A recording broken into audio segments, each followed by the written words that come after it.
Votre invité à présent dans la grande interview en direct sur Boursorama, c'est Guillaume Texier, le directeur général de Rexel, coté sur la SBF 120. Bonjour. Bonjour David. Merci d'être avec nous. J'écoutais hier Kylian Mbappé, on va le regarder ce soir évidemment, mais j'écoutais hier le capitaine de l'équipe de France qui disait être contre les extrêmes et les idées qui divisent. Est-ce qu'en tant que chef d'entreprise, vous pourriez en dire de même?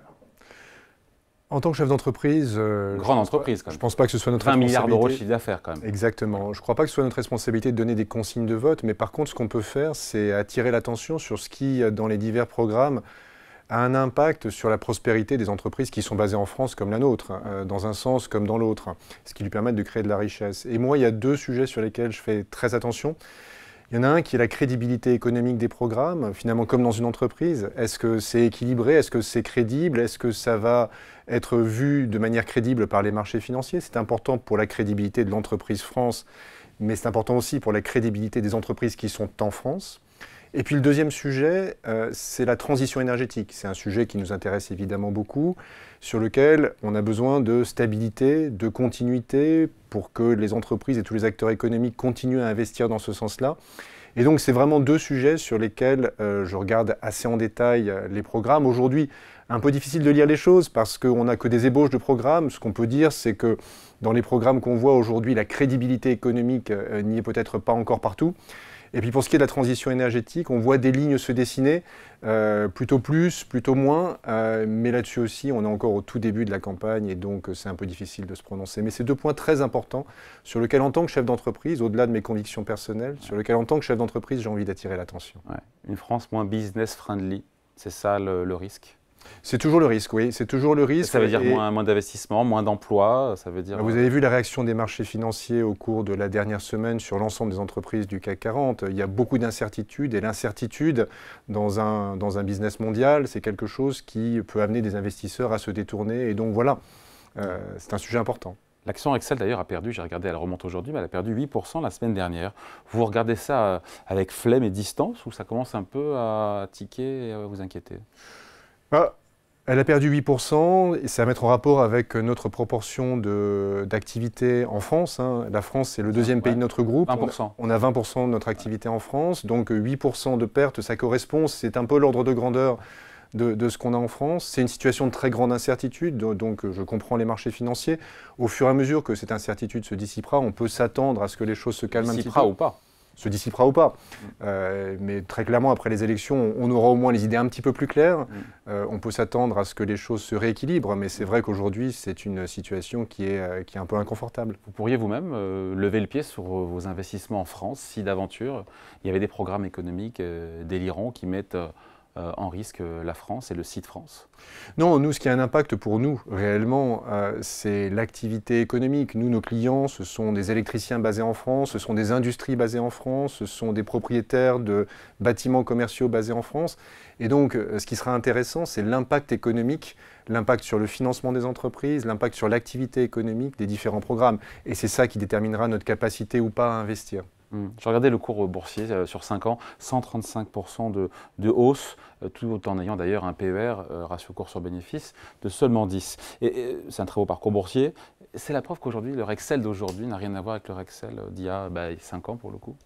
Alors, je le vois de deux manières en réalité. C'est un très beau parcours, vous l'avez dit, en termes de cours de bourse, plus de 100% de progression. D'un autre côté, en termes de multiples, ça n'a pas énormément progressé. Et donc, en fait, on a progressé en cours de bourse grâce à la progression de nos résultats. Et la progression de nos résultats, elle a été spectaculaire. On a fait plus de 13% de croissance des ventes par an au cours des 2 dernières années. On a progressé la rentabilité de plus de 30% au cours des 3 dernières années. Donc, finalement, ça se paye dans les résultats. 3 dernières années, c'est le moment où vous arrivez, d'ailleurs. C'est à peu près le moment où j'arrive, exactement. Exactement. Par contre, ce qui n'est pas encore complètement reconnu par les marchés, c'est la grande transformation de Rexel qui effectivement n'a plus grand-chose à voir avec le Rexel d'il y a 5 ans ou 10 ans, même d'il y a 5 ans. Et ça devrait se traduire dans les multiples à un moment ou à un autre. On commence à voir des frémissements dans ce domaine-là, mais on n'est pas encore au bout du chemin. Ouais. Multiple de 10, quand on vous compare à vos pairs, ils sont où les... Bon, on est à peu près à la moitié, alors par rapport à des entreprises qui sont sur nos secteurs de l'électrification. Qui alors? Vous prenez qui d'ailleurs? On n'a pas de concurrents qui soient cotés, mais par contre, on a des fournisseurs qui sont cotés, des Schneider, des Legrand, des ABB quand on prend à l'étranger. Certains d'ailleurs peuvent vous confondre entre guillemets avec un Legrand ou un Schneider. Quelle différence? La différence, elle est très simple. Nous sommes des distributeurs, nous sommes les clients de Legrand, et nous sommes les fournisseurs des industries, des électriciens, des propriétaires de bâtiments qui installent des dispositifs électriques. Ouais, donc plus de croissance et plus de rentabilité, c'est ça en fait qui a changé notamment depuis que vous avez pris les rênes en 2021. Ouais, alors si vous voulez, je crois que l'histoire de Rexel, c'est qu'effectivement, on s'est complètement transformé en prenant 3 virages. Il y en a un qui est le virage de la technologie. On est beaucoup plus digitaux, on fait appel à l'intelligence artificielle. 28%, j'ai lu, 28% aujourd'hui votre activité. Oui, 30% au premier trimestre de cette année même, 31%. Et vous visez 50%. Et on vise 50% de vente digitale. À horizon 2029, c'est ça? À horizon 2027. 27. Oui, exactement. Et la réalité, c'est qu'on est devenu une entreprise totalement digitale. Il y a quelques années de ça, on était à moins de 2 milliards de chiffre d'affaires en 2016. Aujourd'hui, on est à plus de 6 milliards de chiffre d'affaires qui passent par des canaux digitaux. On est véritablement un acteur digital dans un métier qui, finalement, est assez traditionnel. Quand vous pensez à la construction, aux électriciens, c'est un métier assez traditionnel. Et il y a certains pays dans lesquels on est au-delà de 70% de taux de digital. Lesquels? La Suisse, notamment. Ok, donc plus de croissance, plus de rentabilité, 20 milliards d'euros de chiffre d'affaires, 19 milliards d'euros de chiffre d'affaires, c'est ça l'an dernier? 19,2, oui, exactement. Voilà, et 7% de marge. Il y a des produits, quels sont les produits et les services que vous proposez aujourd'hui qui n'existaient pas il y a 5 ans? Parce que vous parlez beaucoup de vos expertises, de vos services. En quoi ça consiste? Alors d'abord, en matière de produits, tout ce qui n'existait pas il y a quelques années ou qui existait peu, c'est tout ce qui a trait aux tendances d'électrification. On parle de panneaux photovoltaïques, on parle par exemple de chargeurs de véhicules électriques, on parle de pompes à chaleur.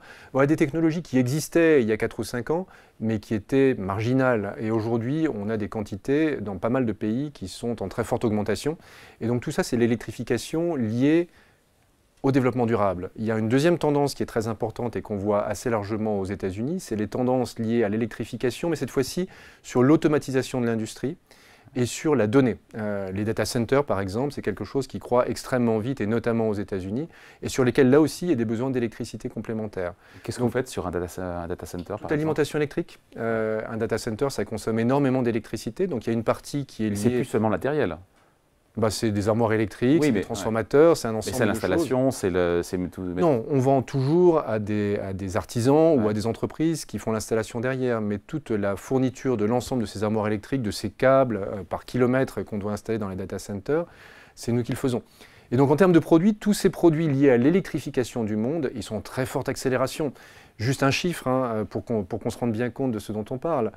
D'après les scénarios de l'Agence internationale de l'énergie, 20% du mix énergétique était électrique en 2020, ça passera à 30% en 2030 et 50% en 2050. Ouais. C'est incroyable. C'est incroyable, sauf si en France, par exemple, il y a une majorité qui souhaite mettre le pied sur le frein sur l'électrification. Alors, là-dessus, il y a 2 choses à dire. La première, c'est que quand on parle d'électrification, on ne parle pas que de pompes à chaleur et de panneaux photovoltaïques. J'en parlais, les data centers, l'automatisation industrielle, ce sont des choses qui ne dépendent pas véritablement de tel ou tel gouvernement. Et puis la deuxième chose intéressante, c'est que si vous vous projetez 10 ans en arrière, effectivement, le développement durable, les panneaux photovoltaïques, les pompes à chaleur, ça dépendait assez largement des nouvelles réglementations et des incitations fiscales. Mais aujourd'hui, quand vous posez la question à des propriétaires, par exemple, de bâtiments tertiaires, il n'y en a plus qu'un tiers qui vous diront que c'est quelque chose d'important pour eux. Parce qu'en fait, ce qui est important pour eux, c'est que leurs biens ne perdent pas de valeur et que donc ils investissent dans les économies d'énergie.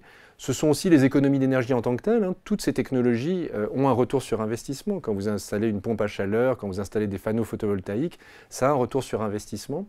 Et puis, c'est aussi tous les engagements des entreprises. Vous en voyez de plus en plus, et vous en recevez sur ce plateau, j'en suis sûr, qui ont des engagements très sérieux en termes de réduction de leurs émissions de CO2 et qui sont très sérieux sur le fait d'investir dans ce domaine-là. Et donc, finalement, le gouvernement, bien sûr, la stabilité des politiques publiques, c'est important, mais je crois que ce train de la transition énergétique il est parti et il dépend de moins en moins des politiques publiques. Et donc cette électrification du monde va porter vos résultats dans les prochaines années, même si 2024, je crois, sera peut-être plus difficile pour vous que 2023. Alors oui, d'abord c'est vrai qu'on a fait récemment une journée investisseur pour donner des perspectives à moyen terme. Et dans ces cas-là, ce qu'on fait, c'est qu'on regarde surtout le potentiel de l'entreprise. On se préoccupe peu de la macro à court terme. Et on a dit qu'on allait avoir des taux de croissance entre 5 et 8%. Par contre, c'est vrai que 2024, c'était déjà une année qui était une année un petit peu plus difficile en termes du cycle de la construction dans pas mal de pays. C'est ça le sujet. Lié au taux d'intérêt, bien sûr, lié au taux d'intérêt qui ont un impact immédiat sur les activités de construction. Donc c'était déjà une année un petit peu plus difficile. Et bon, évidemment, l'incertitude politique en France rajoute encore un petit peu d'incertitude, mais cela étant, on a toujours, pour 2024, l'ambition d'avoir une croissance légèrement positive et une rentabilité qui serait toujours au-delà des 6%. Et après, ça réaccélère en 2025. Après, ça réaccélérera. Alors, je ne sais pas si ce sera en 2025 ou en 2026, il sera encore temps à la fin de l'année 2024 pour donner des perspectives pour 2025.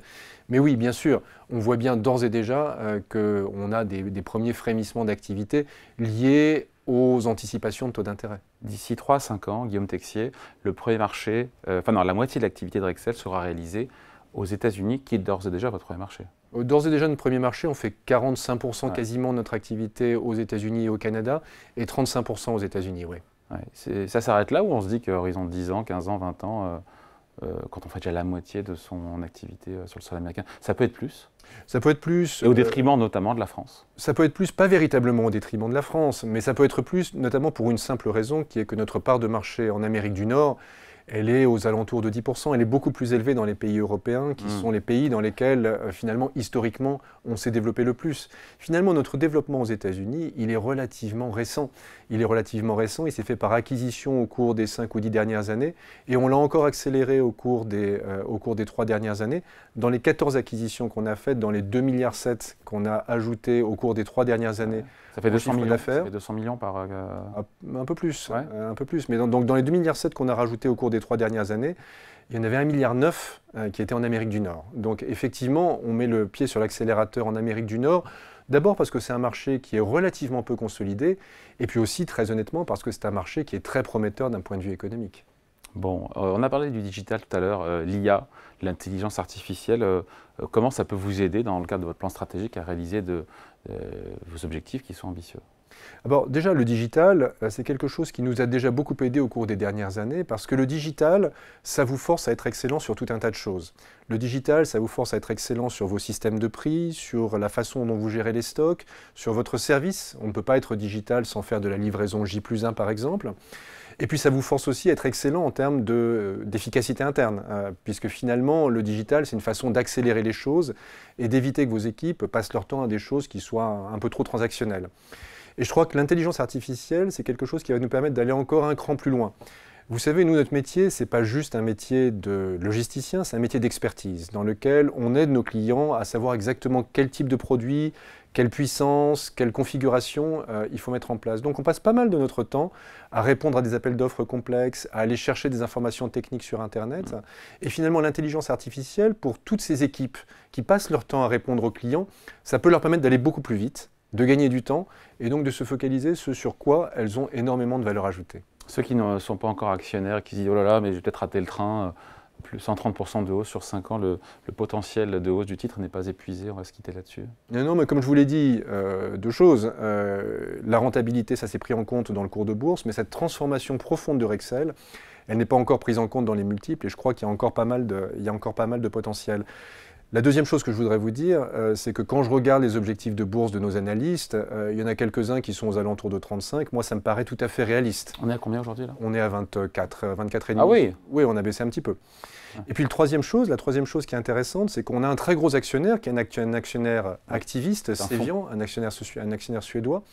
Eux, c'est pas 130% qu'ils ont gagné, ils ont triplé leur investissement depuis qu'ils ont investi dans Rexel. Et pourtant, ils restent. Ils restent parce qu'ils sont convaincus qu'il y a encore du potentiel. Allez, merci pour cet entretien avec Guillaume Texier, directeur général de Rexel, invité de la grande interview en direct sur Boursorama. Merci à vous. Merci.